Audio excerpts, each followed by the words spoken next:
Hello, friends, and welcome to our pro-life reflections on the readings for the second Sunday of Lent in Year A.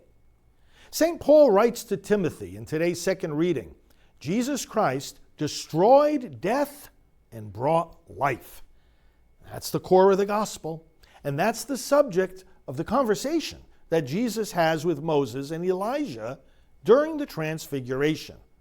Now, it's the account in Luke's gospel of what we read today from Matthew that identifies the subject of the conversation. The word used there for the passion, death, and resurrection of Jesus is exodus, reminding us of the great act of liberation in the Old Testament that prefigured the Paschal Mystery. The exodus wasn't easy for God's people, nor was the passion easy for Christ. Yet these were the paths to the destruction of death and the revelation of life. And so it is for us, who as individuals and as a society are called to make the transition from a culture of death to a culture of life. It's like what Abram is asked to do in the first reading. Leave everything that's familiar, comfortable, and predictable, and set out for a land that I will show you. Friends, this requires absolute trust. Abraham, after all, has been where he is for a long time. Is this any time to change?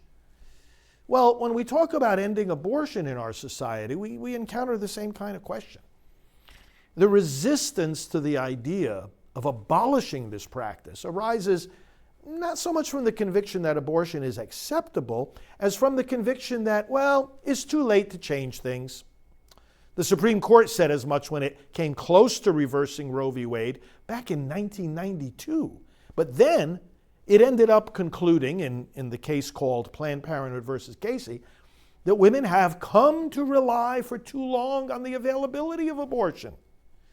Well, now, of course, thanks to God's grace and to the courage of Supreme Court justices to change these long-standing errors, that decision, Roe v. Wade, has been reversed. On a popular level, people do wonder what changes will occur in society when so many children now being aborted are born instead. Will society be able to handle the change, many ask? It's interesting to note that this same kind of question was asked when society was faced with the question of whether slavery should be abolished. And they were asking, how will society handle all the slaves who will now roam free? And of course, the question of how to handle the change is also asked on a very personal and individual level by the pregnant mom who's not sure how she can continue the pregnancy. It is Abram being asked to leave the comfortable and familiar and set out for a whole new land, a new way of life, a new fruitfulness. It's the people of God at the edge of the Red Sea, wondering how it can open. It's the apostles on the Mount of the Transfiguration wondering what this vision means and what does it mean to rise from the dead.